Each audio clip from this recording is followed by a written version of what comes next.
Bonjour, aujourd'hui on va continuer à travailler sur le pulvérisateur à l'eau et on va voir certaines améliorations.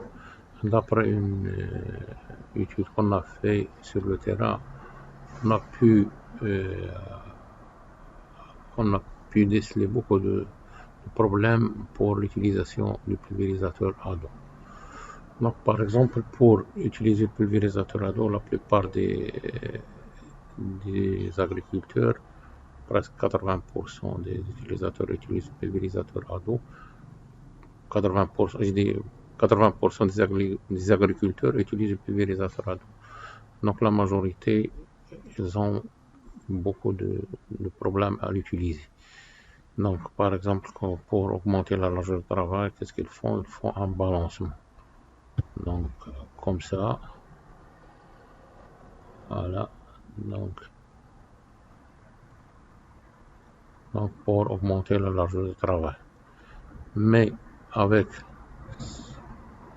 ce procédé de traitement qui est le balancement, la lance, donc ça laisse beaucoup de zones qui ne sont pas traitées.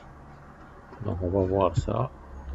Regardez, quand on balance, on va la première ligne, et quand on laisse des zones, voilà, des zones qui ne sont pas touchées par le pulvérisateur. Ça, c'est sur l'effet du balancement.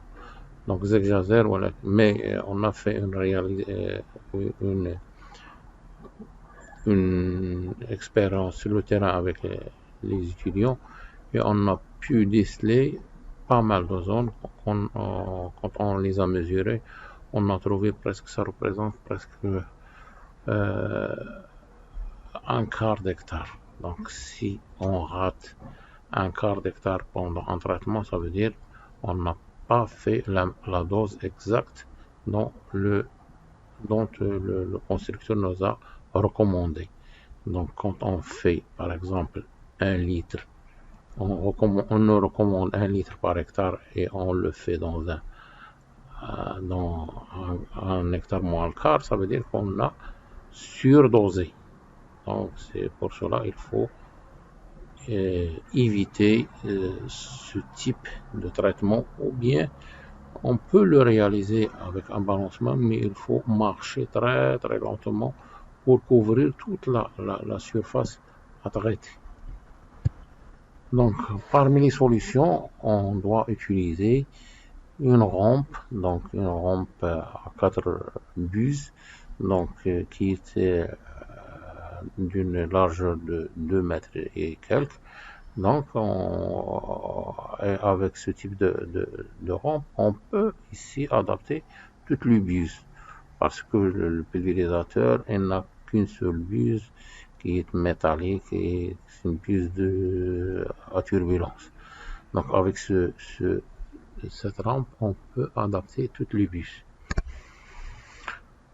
Autre chose, voilà les buses qu'on peut adapter. Donc, ce sont des buses à fonte, donc avec différentes couleurs. Donc, je vais faire une vidéo spéciale pour les buses, pour expliquer à quoi ça sert, ces couleurs, etc., des références qui sont inscrites ici. Donc, on va expliquer dans une prochaine vidéo.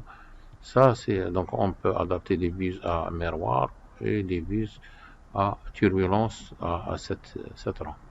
Aussi, on peut utiliser ce qu'on appelle la buse à miroir. Cette buse à miroir a une largeur de travail qui avoisine les 2 mètres, mais à condition que la hauteur par rapport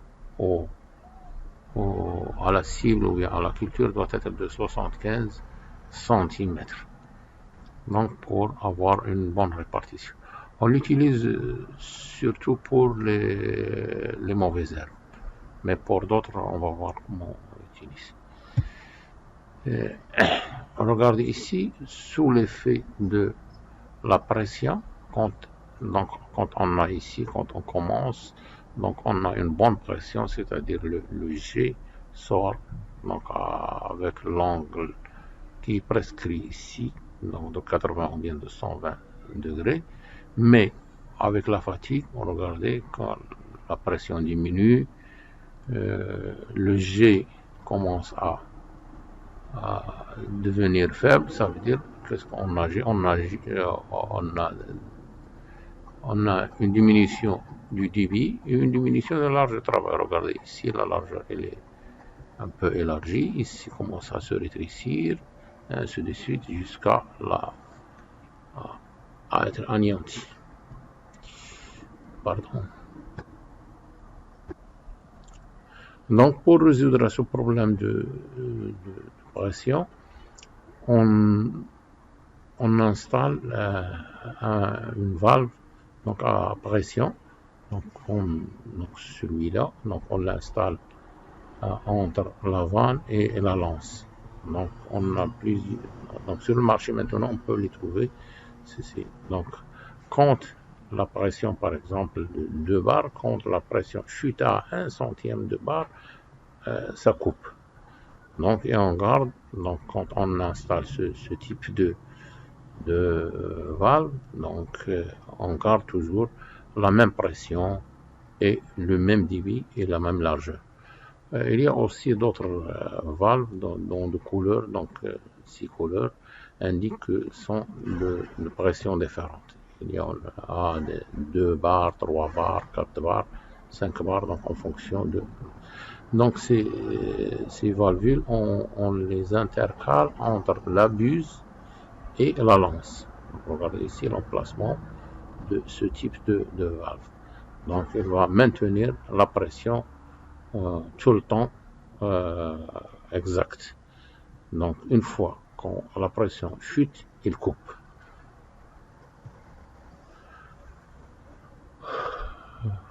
Il y a aussi un autre problème pour l'utilisation du pulvérisateur à dos. Donc quand on est au départ, regardez la hauteur, il est respecté de 50, mais à fur et à mesure, on commence à lâcher, donc regardez,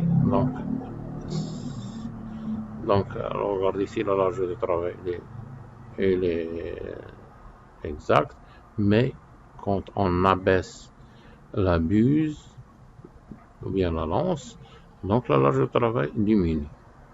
Donc pour remédier à ce problème, qu'est-ce qu'on fait? On doit, au bout de la lance, on doit accrocher une chaînette très légère de 50 cm, donc qui va jouer le rôle d'un garde-fou, c'est-à-dire une fois que la lance s'abaisse, on doit la faire revenir à sa position, donc pour garder la même hauteur, et quand on garde la même hauteur, on garde la même largeur. Donc sur ce, pour enfin cette séance qui était consacrée à comment on améliore un pulvérisateur à dos.